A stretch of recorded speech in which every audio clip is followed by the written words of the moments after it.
안녕하세요. 라디오처럼 듣는 세계적인 운동 정보입니다. 수만 편의 논문을 AI와 분석하고 대신 읽어드립니다. 이제 매일 운동하면서 편하게 듣기만 하세요. 혹시 여러분의 벌크업, 근육이 아니라 지방만 쌓이는 살컵이 되고 있진 않나요?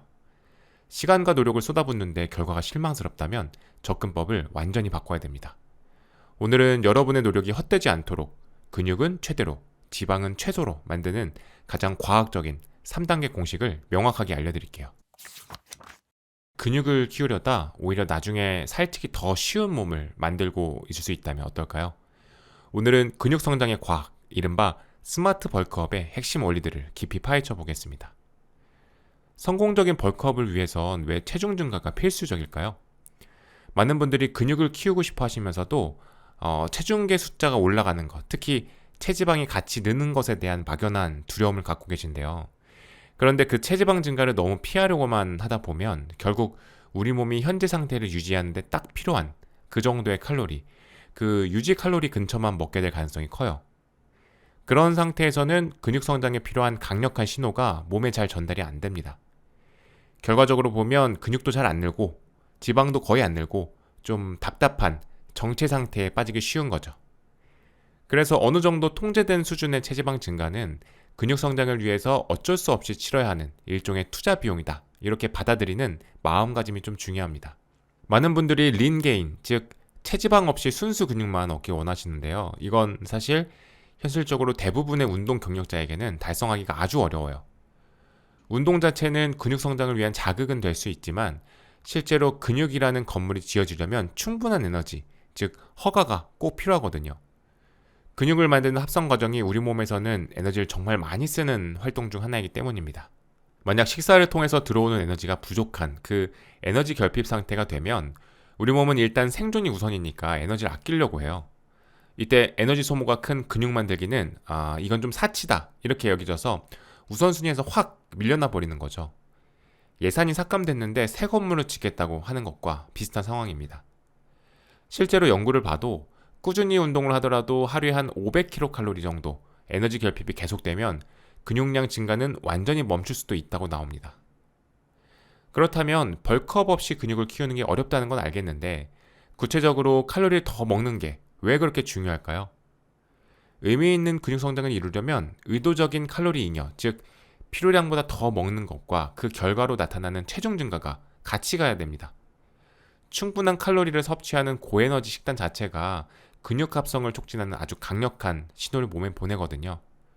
거기에 저항 운동이라는 자극이 딱 결합되면 근육 성장 효과는 정말 커지는 거죠. 크게 한 세 가지 이유를 줄 수 있는데요.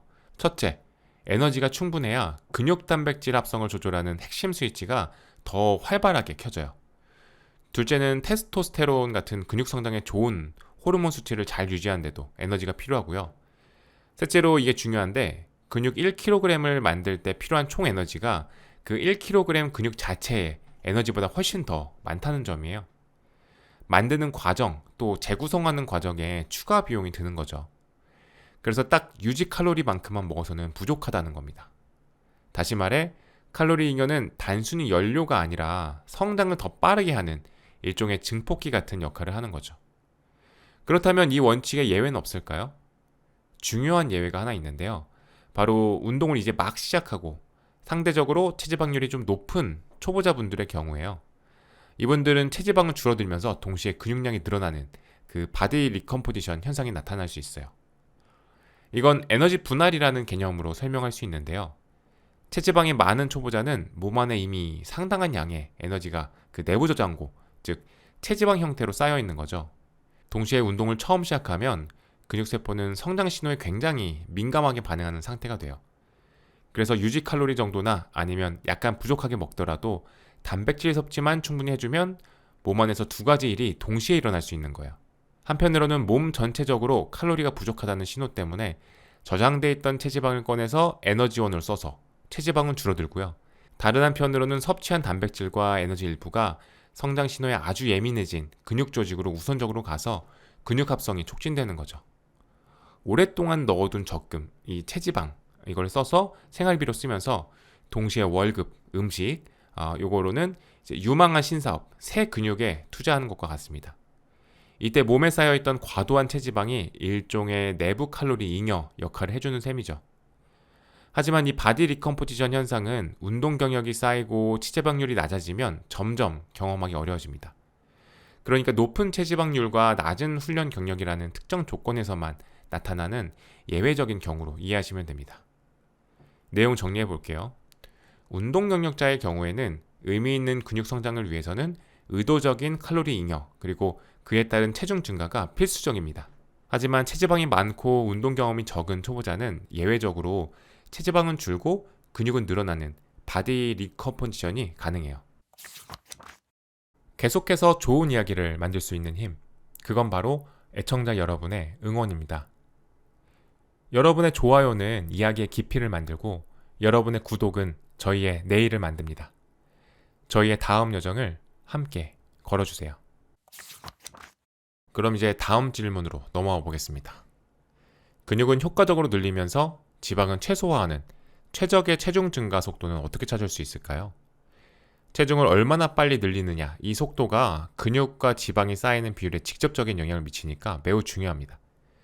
흔히 하는 실수가 너무 빨리 체중을 늘리려고 하는 더티 벌킹, 아니면 반대로 너무 조심스럽게 거의 변화가 없을 정도로 천천히 늘리려고 하는데요.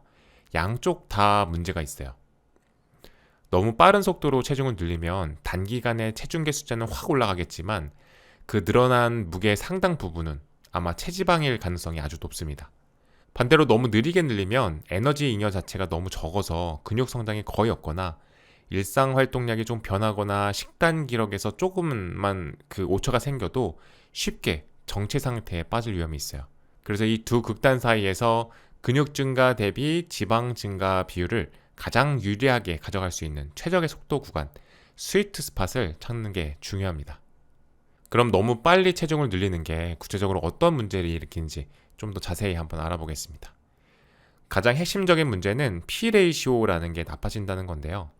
P 레이시오는 증가한 총 체중 중에서 지방을 뺀 성분, 그러니까 근육 같은 제지방량이 차지하는 비율을 뜻해요. 이 비율은 우리가 칼로리를 얼마나 추가로 먹는지, 즉 칼로리 잉여 크기에 영향을 받아요. 근데 중요한 점은 우리 몸이 근육을 만들어낼 수 있는 속도에는 생리적인 한계가 있다라는 거예요. 무한정 빨라지진 않거든요. 예를 들어서 어떤 사람이 하루에 300kcal 더 먹는 게 근육 합성을 최대로 끌어내는 양이라고 쳐볼게요. 근데 이 사람이 욕심내서 하루에 1000kcal 더 먹는다고 해서 근육 합성 속도가 3배 이상 빨라지지는 않는다는 겁니다. 이 비례해서 늘지는 않아요. 그럼 근육 만드는 데 쓰이고 남은 700kcal의 초과 에너지는 거의 대부분 체지방 형태로 저장됩니다. 지방 조직이 우리 몸의 주요 에너지 저장 창고니까요. 실제로 한 연구를 보면 운동 경력이 있는 사람들을 대상으로 유지 칼로리보다 5% 더 먹은 그룹이랑 15%더 먹은 그룹을 비교했더니 근육량이나 근력 증가는 두 그룹 사이에서 큰 차이가 없었어요. 그런데 15% 그룹은 5% 그룹보다 체지방이 훨씬 많이 늘었다는 거죠. 이건 일정 수준을 넘어선 과도한 칼로리 잉여는 그냥 불필요한 지방 축전만 빠르게 할 뿐이라는 걸 보여주는 겁니다.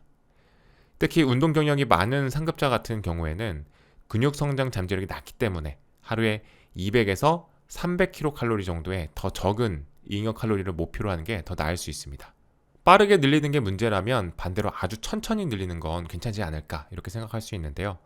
이것도 역시 몇 가지 문제가 있어요. 크게 보면 측정이 어려움, 심리적인 피로감, 그리고 실질적인 정체 위험으로 나눠볼 수 있습니다. 측정의 어려움이란 건 이런 거예요. 예를 들어서 하루에 한 100에서 200kcal 정도만 더 먹는다고 해볼게요. 이론적으로는 일주일에 한 100g 정도 체중 증가를 기대할 수 있겠죠? 이게 아주 조금입니다. 근데 우리 몸무게는 매일 먹는 거나 수분 상태, 글리코겐 저장량 등에 따라서 변동폭이 꽤 크잖아요. 80kg 성인 남성이면 하루에도 0.8kg에서 1.6kg까지도 왔다 갔다 할 수 있거든요. 이러면 진짜 체중이 늘고 있는지 그 추세를 파악하는데 몇 주, 아니 몇 달이 걸릴 수도 있어요. 확인하기가 너무 어렵죠. 이런 측정의 불확실성은 또 심리적인 피로감을 만들기가 쉬워요. 열심히 식단 지키고 운동하는데 눈에 보이는 변화가 없으니까 내가 지금 제대로 하고 있는 건가? 이런 의심이 들고 결국 계획을 꾸준히 지키기가 어려워질 수 있죠. 그리고 실질적인 정체 상태에 빠질 위험도 무시 못해요. 하루 100에서 200kcal라는 작은 잉여 목표는 식단 기록할 때 소스나 오일 칼로리를 깜빡하거나 예상치 못한 활동량 증가만으로도 쉽게 상쇄될 수 있어요. 본인은 잉여 상태라고 생각을 하는데 실제로는 그냥 유지 상태에 머물면서 귀중한 시간만 보내고 있을 가능성도 충분히 있다는 겁니다. 그럼 도대체 어느 정도 속도가 너무 빠르지도 너무 느리지도 않은 최적의 속도일까요? 여러 연구 결과와 전문가들 의견을 종합해보면 주당 총 체중의 한 0.25%에서 0.5% 사이로 증가시키는 게 가장 권장된 속도입니다. 이건 대략 자신의 유지 칼로리보다 한 10%에서 20% 정도 더 섭취했을 때 달성할 수 있는 수준이에요. 이 범위가 근육 증가는 충분히 잘 일으키면서도 불필요한 체지방 축적은 효과적으로 통제할 수 있는 가장 효율적인 스위트 스팟으로 보고 있습니다. 물론 여기서 반드시 고려해야 할 중요한 변수가 바로 개인의 훈련 경력이에요. 훈련 경력에 따라서 권장 속도가 달라집니다. 초급자, 그러니까 훈련 경력이 1년 미만인 분들은 이 시기가 뉴비 게인이라고 불릴 정도로 근육 성장 속도가 아주 빨라요. 초반에 확 크는 시기죠. 그래서 상대적으로 더 많은 칼로리 잉여를 근육으로 전환할 능력이 있기 때문에 주당 체중의 약 0.5%에 가깝게 권장 범위 내에서 비교적 빠른 속도를 목표로 하는 게 좋습니다. 중급자는 수년간 꾸준히 훈련하신 분들인데 여전히 꾸준한 성장은 가능하지만 초급자 때만큼이나 폭발적이진 않아요.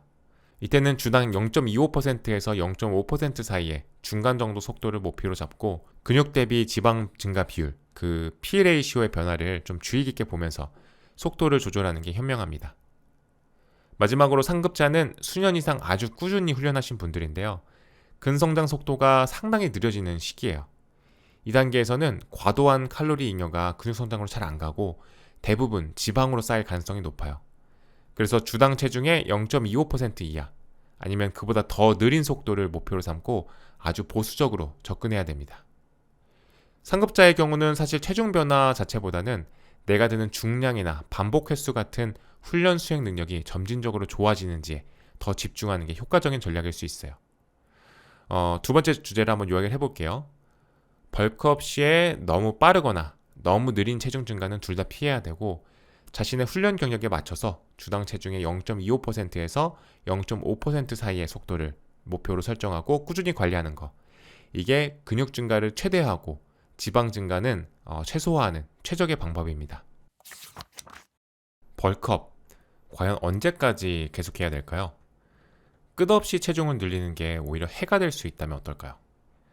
명확한 목표 지점 없이 그냥 무기한으로 벌크업을 계속하는 건 장기적으로 봤을 때 오히려 발전을 막을 수 있습니다.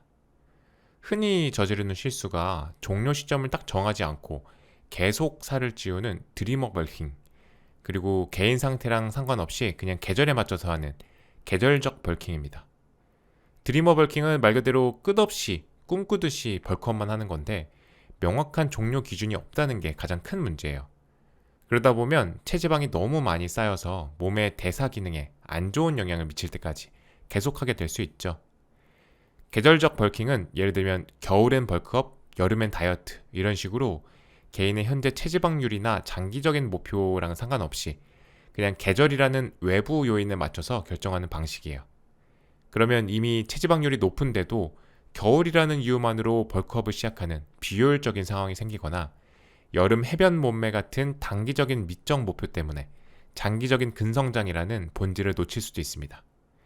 그런데 단순히 보기 안 좋은 문제를 넘어서 이렇게 끝없이 체중을 늘리는 게 우리 몸의 생각보다 훨씬 더 심각한, 어쩌면 되돌리기 어려운 문제를 일으킬 수도 있어요. 드리머 벌킹처럼 장기간 너무 과도하게 체중을 늘리면 신체 구성이나 대사 건강에 잠재적으로 비가역적인, 즉 되돌리기 어려운 손상을 줄 수 있습니다. 주요 문제점으로는 첫째, 지방세포의 수 자체가 늘어나는 지방세포 증식, 둘째, 인슐린 저항성 증가 같은 대사 건강 악화, 셋째, 피부 탄력성 저하 이런 것들을 꼽을 수 있습니다. 지방세포 수가 늘어난다는 건 나중에 살을 빼도 한 번 늘어난 세포 수는 그대로 남아있다 이런 뜻이에요. 연구들을 보면 장기간 과도한 칼로리 섭취는 새로운 지방세포 자체를 만들어낼 수 있습니다. 특히 하체 지방에서 그런 현상이 관찰되곤 해요. 가장 큰 문제는 이렇게 한 번 만들어진 지방세포는 나중에 체중 감량을 해서 크기가 줄어들 수는 있어도 세포 자체가 없어지지는 않는다라는 점입니다. 즉, 무분별하고 장기적인 벌크업은 우리 몸의 지방 저장 용량 자체를 영구적으로 늘려버릴 수 있다는 거죠. 이건 나중에 체지방 감량을 더 어렵게 만들고 다시 체중이 늘 때 더 쉽게 지방이 쌓이게 만드는 일종의 평생 안고 가야 할 대사적 핸디캡이 될 수 있습니다. 대사 건강이 나빠진다는 건 구체적으로 어떤 변화일까요? 체지방이 너무 과도하게 쌓이면 우리 몸에서는 만성적인 저강도 염증 상태가 생길 수 있어요. 이런 염증은 인슐린 저항성을 높이는 주요 원인 중 하나고요.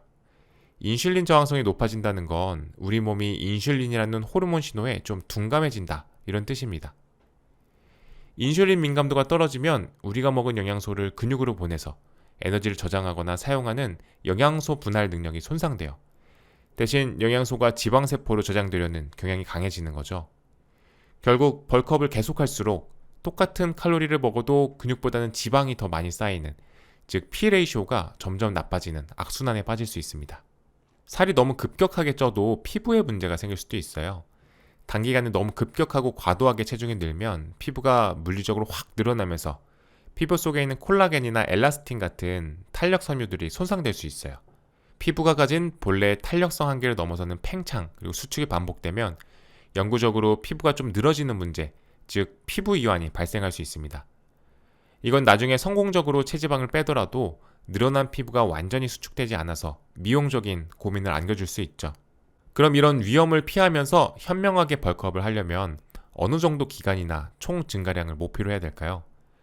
벌크업을 시작할 때는 반드시 명확한 출구 전략, 그러니까 언제 벌크업 단계를 끝낼지에 대한 계획이 필요합니다.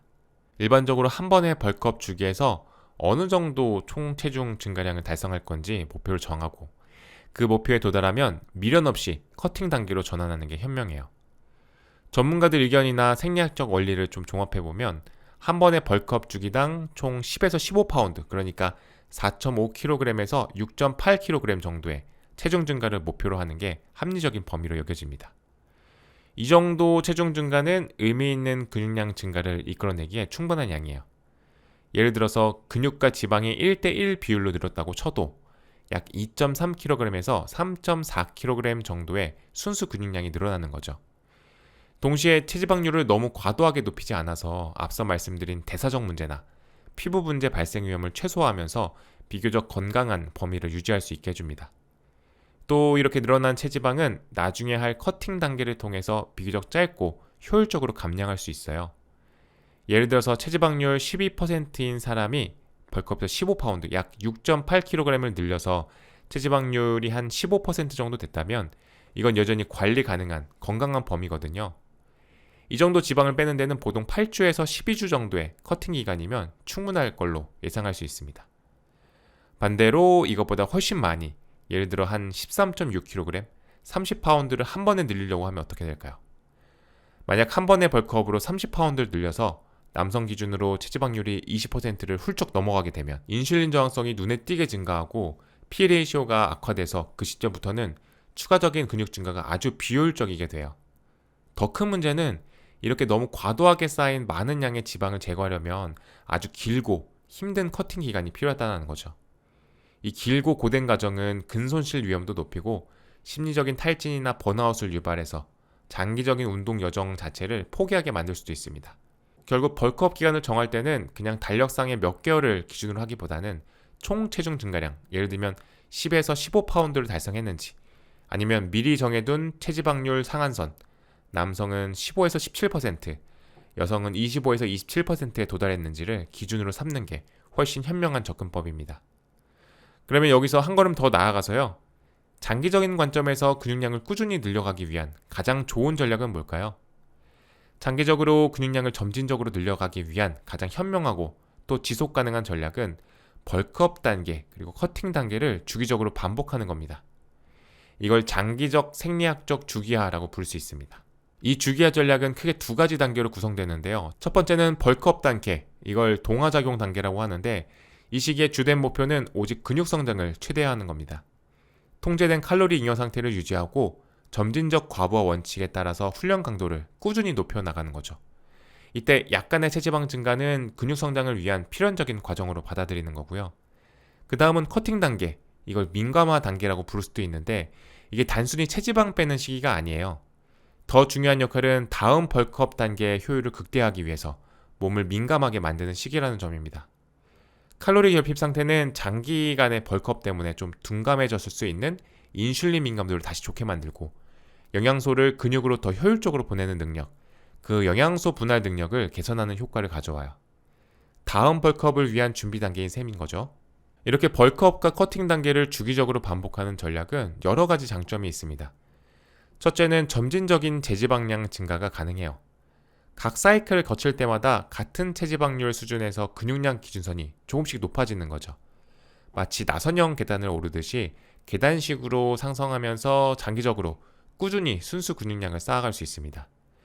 둘째는 대사 건강 유지에 유리합니다. 주기적인 커팅이 인슐린 민감도를 회복시키고 만성염증을 줄여줘서 우리 몸이 항상 근육 성장에 유리한 대사 환경을 유지하도록 돕습니다.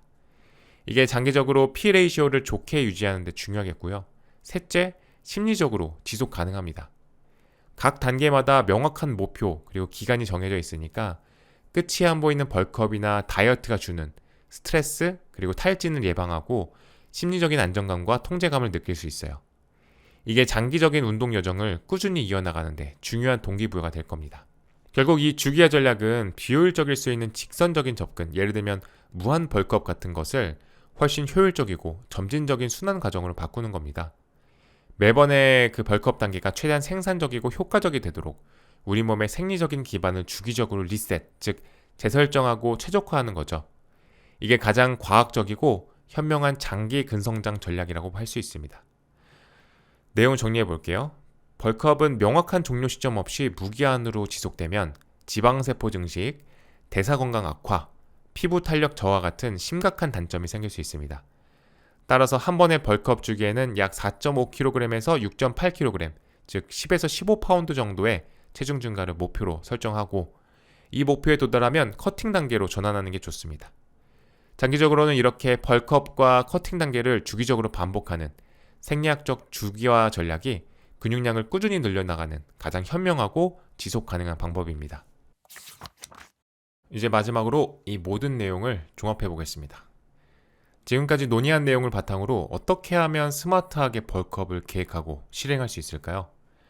성공적인 벌크업은 단순히 많이 먹고 무겁게 드는 그런 막무가내식 접근이 아니라 우리 몸의 생리학적 원리에 대한 이해를 바탕으로 한 체계적이고 전략적인 과정입니다. 그 핵심에는 우리가 지금까지 이야기 나눈 세 가지 요소가 있는데요. 필요성, 왜 벌크업을 해야 되는가, 속도, 어떤 속도로 해야 되는가, 그리고 기간, 언제까지 해야 되는가, 이 세 가지네요. 이 세 가지 핵심 원칙을 다시 한번 명확하게 정리해 보겠습니다. 첫째, 필요성 인지. 특히 운동 경력자 기준으로는 의미 있는 근육 성장을 위해서는 칼로리 잉여, 그리고 그에 따른 체중 증가가 필수적이라는 걸 이해해야 됩니다. 체지방 증가에 대한 과도한 두려움을 극복하고 이걸 근육 성장을 위한 투자로 받아들여야 되고요. 둘째, 올바른 속도 유지. 자신의 훈련 경력에 맞춰서 주당 체중의 0.25%에서 0.5% 사이의 증가 속도를 목표로 설정하고 꾸준히 추적해야 됩니다. 이를 통해서 근육 증가 대비 지방 증가 비율, 그 P 레이시오를 최적화하는 게 핵심입니다. 셋째, 정해진 기간 준수. 벌크업을 시작하기 전에 명확한 종료 지점을 설정해야 돼요. 이건 총 증가 목표 체중, 예를 들면 10에서 15파운드 또는 미리 설정한 체지방률 상한선 도달 시점이 될 수 있겠죠.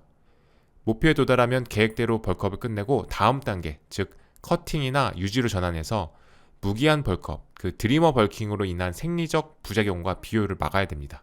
이 세 가지 요소는 그냥 따로따로가 아니라 서로 긴밀하게 연결되어 있어요. 체중 증가의 필요성을 제대로 알아야지 올바른 속도로 벌크업을 시작할 용기를 낼 수 있고요. 시작이 반이죠. 올바른 속도를 꾸준히 유지해야 정해진 기간 안에 불필요한 지방 축적은 최소화하면서 양질의 근육 증가라는 목표를 달성할 수 있겠죠.